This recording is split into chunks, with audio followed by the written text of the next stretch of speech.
marang.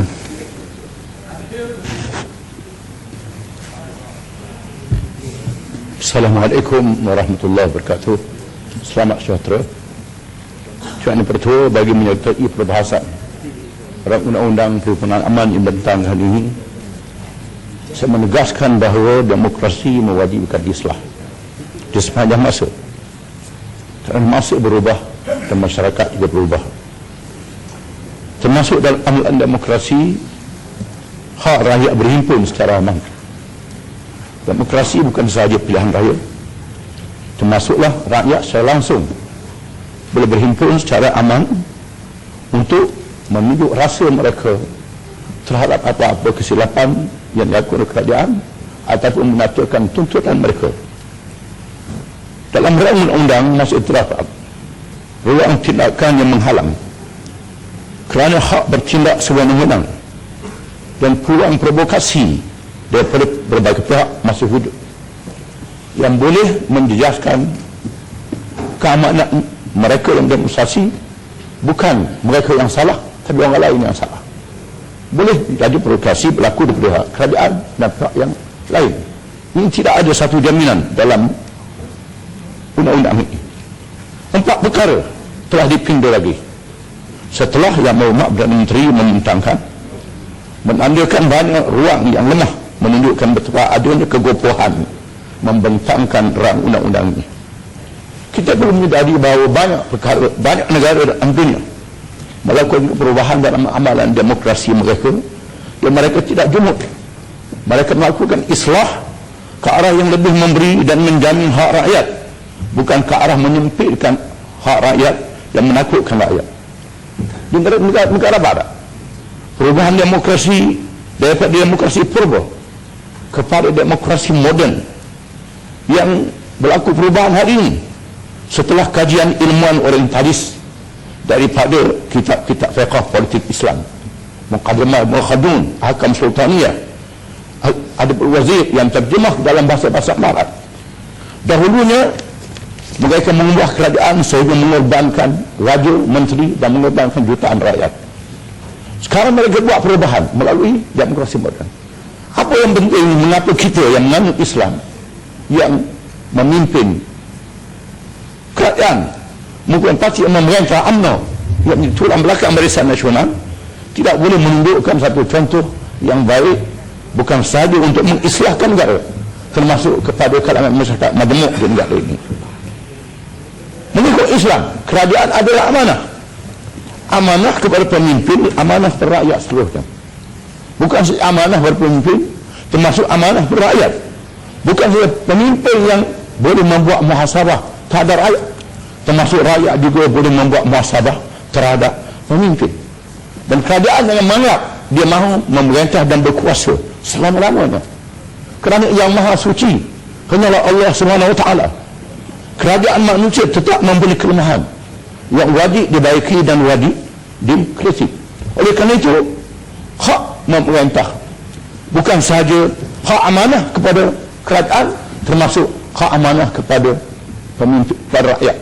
Firman Allah Ta'ala, Inna Allah ya'murukum an tu'addul amanati ila ahliha wa idha hakamtum bainan nas an tahkumu bil adl. Sesungguhnya Allah menyuruh kamu supaya kamu menunaikan amanah, menyerahkan amanah kepada orang yang ahli, dan apabila kamu menghukum, mengendalikan hukuman di kalangan manusia, hendaklah berlaku adil. Mengendalikan hukuman bukan sahaja di mahkamah, termasuklah di medan rakyat. Dalam Islam, bagi memberi ruang berakyat dan kerajaan dengan cara yang adil, terdapat 2 konsep, iaitu konsep nasihat dan konsep amar ma'ruf dan nahi munkar. Dalam konsep nasihat, pernah dinyatakan oleh Nabi SAW, ad-dinun nasihat, agama itu nasihat. Lalu ditanya, liman ya Rasulullah, untuk siapa? Jawabnya, lillah wa li rasulihi wa li kitabihi wa li a'immatil muslimin wa ammatihim. Nasihat itu adalah bagi Allah, bagi Rasul, bagi kitabnya, bagi pemimpin-pemimpin dan bagi umum rakyat. Rakyat umum berhak untuk bernasihat kepada pemimpin. Dalam masa yang sama, amar ma'ruf nahi munkar. Man ra'a minkum munkaran falyughayyirhu bi yadihi, fa in lam yastati' fa bi lisanihi, fa in lam yastati' fa bi qalbihi, wa dzalika adhafu iman. sesiapa di kalangan kamu yang melihat perkara yang mungkar, hendaklah dia ubah dengan tangan. Kalau tak mampu dengan lidah, kalau tak mampu dalam hati. Perkataan sesiapa dalam bahasa Arab dengan makna individu dan makna umum, makna persoalan, kumpulan yang kecil, kumpulan yang besar, melibatkan semua. Boleh menegur dengan lidah dan boleh menunjuk rasa. Menunjuk rasa di mana disebut menunjuk rasa dengan aman. Ini satu konsep yang baik. Tetapi kalau diletakkan peraturan-peraturan yang tidak adil, membawa kepada keburukan. Sejarah Islam membuktikan contoh-contoh yang perlu diambil oleh kita semua. Di antaranya apabila golongan Ansar, penduduk Madinah di zaman Nabi SAW, tidak bersetuju dengan pembagian habuan, kerana habuan bantuan diberi kepada penduduk pendalaman. Lalu mereka menunjuk rasa dan tidak jarang. Bahkan Nabi yang tindak sebagai pemimpin negara bertemu dengan mereka, mengatakan bahawa penduduk pendalaman didahulukan kerana mereka tinggal di tempat yang jauh. Mereka baru faham tentang negara. Mereka didahulukan. Penduduk Madinah dekat dengan Nabi sebagai pemimpin kerajaan pusat, di mana bahan-bahan boleh datang bila masa saja. Mereka puas hati. Dalam cara Islam, wanita golongan Ansar keluar melakukan tunjuk rasa bila masih ada lagi sakit baki keganasan suami warisan zaman jahiliah. Mereka keluar dan memberitahu Nabi bahawa suami-suami mereka bertindak menampar mukul mereka. Lalu Nabi keluar memberi ucapan di masjid, mengatakan kepada orang ramai bahawa tidak layak bagi seorang suami yang bermarwah, yang ada harga diri, yang merdeka, memukul isterinya dengan zaib. Ini contoh-contoh yang baik. Dalam undang-undang ini terdapat kemungkinan sebelum lagi ada tunjuk perasaan aman sudah bertindak, belum lihat sudah bertindak, tak diberi kebenaran. Ini boleh berlaku. Setelah diadakan tunjuk perasaan, boleh berlaku provokasi yang saya sebutkan tadi. Provokasi bukan pihak yang menurut perasaan, pihak yang lain. Maka berlakulah tindakan-tindakan yang zalim. Dalam Islam ada konsep borah. Borah ni gula yang memberontak, yang mengangkat senjata menentang kerajaan, bukan aman. Itu pun ditangani. Mengikut Islam, kerajaan telah berjumpa dengan wakil memberontak itu, dengar aduan mereka. Sekiranya aduan mereka benar, kerajaan yang salah, kerajaan awak diikut. Sekiranya aduan mereka salah, mereka degil, barulah bertindak. Ini cara di mana konsep ini kita tinggalkan, khususnya dalam perkara aman, bantahan aman. Ini pun nak buat macam perang juga. Ini boleh berlaku. Oleh kerana itu saya mengharap kerajaan jangan salah gunakan kuasa majoriti. Jangan salah gunakan kuasa majoriti yang ada barisan nasional, dan mestilah lebih berhemat. Supaya lebih berhemat, saya minta supaya undang-undang ini ditarik balik. Tarik balik. Satu. Yang kedua, kalau kedua juga saya minta supaya dibawa kepada select committee supaya mewakilkan daripada semua parti. Kami dan pertua sendiri kalau boleh buat keputusan, alangkah baiknya dibawa kepada select committee. Sekian. Betul.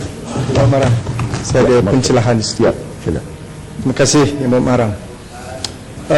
Cadangan Yang Marang supaya kerajaan menarik balik dan merujuk rang undang-undang ini kepada jawatan kuasa pilihan khas parlimen sudah tentulah mempunyai asas yang cukup kukuh. Kerana kita melihat rang undang-undang yang dibentangkan ini lebih zalim daripada apa yang sedia ada.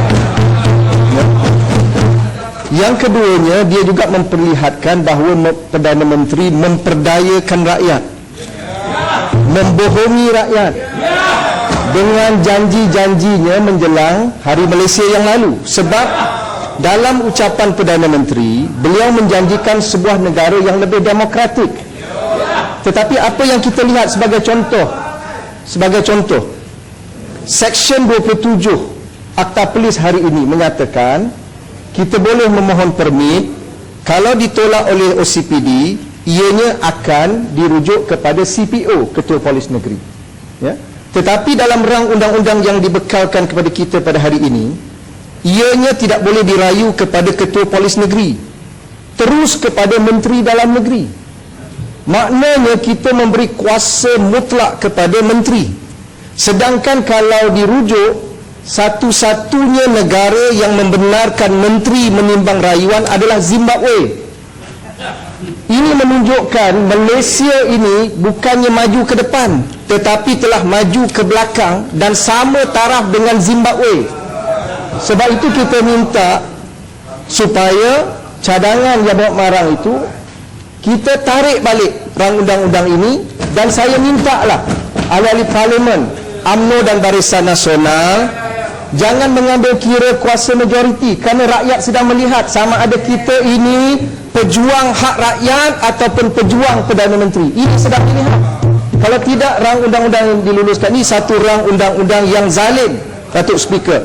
Dan saya pohon kalau boleh yang bawa marang berkongsi mengapa kita harus tolak rang undang-undang ini dan merujuk kepada jawatan kuasa pilihan khas parlimen yang dicadangkan oleh marang.